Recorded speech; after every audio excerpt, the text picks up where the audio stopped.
নানা প্রান্তের লাখো মুসল্লির মিলন মেলায় পরিণত হয়েছে পবিত্র নগরী মক্কা।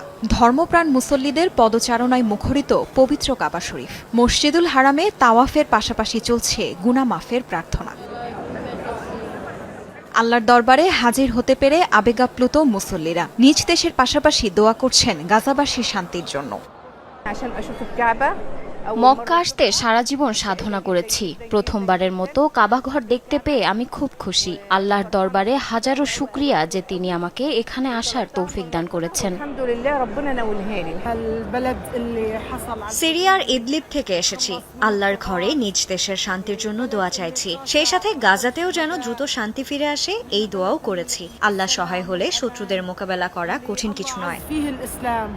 এবার হজ পালন করবেন প্রায় 18 লাখ মুসল্লি। এর মধ্যে সমুদ্র পথে গিয়েছেন 5088 জন। বেশিরভাগই সৌদি পৌঁছেছেন আকাশপথে। প্রতিবারের মতো এবারও সবচেয়ে বেশি মুসল্লি ইন্দোনেশিয়ার। নিরাপত্তাসহ হজ কার্যক্রম নির্বিঘ্ন করতে চেষ্টার কমতি নেই সৌদি সরকারের। ব্যবহার করা হয়েছে এআই সহ উন্নত প্রযুক্তি। গরম থেকে বাঁচতে 50,000 বর্গমিটার এলাকায় ছাউনির ব্যবস্থা করা হয়েছে। মোতায়েন করা হয়েছে নিরাপত্তা বাহিনীর বিপুল সদস্য। জিলহজ মাসের 8 তারিখ মিনায় শুরু হবে হজের মূল আনুষ্ঠানিকতা। তবে আগের রাত থেকেই সাধারণত মিনার উদ্দেশ্যে মক্কা ছাড়তে শুরু করেন মুসল্লিরা।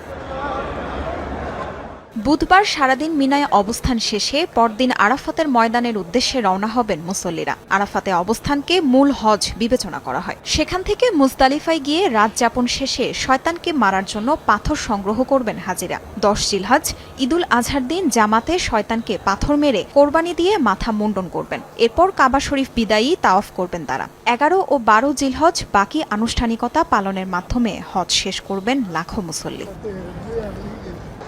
তাসরিয়ান সোবহান, যমুনা নিউজ।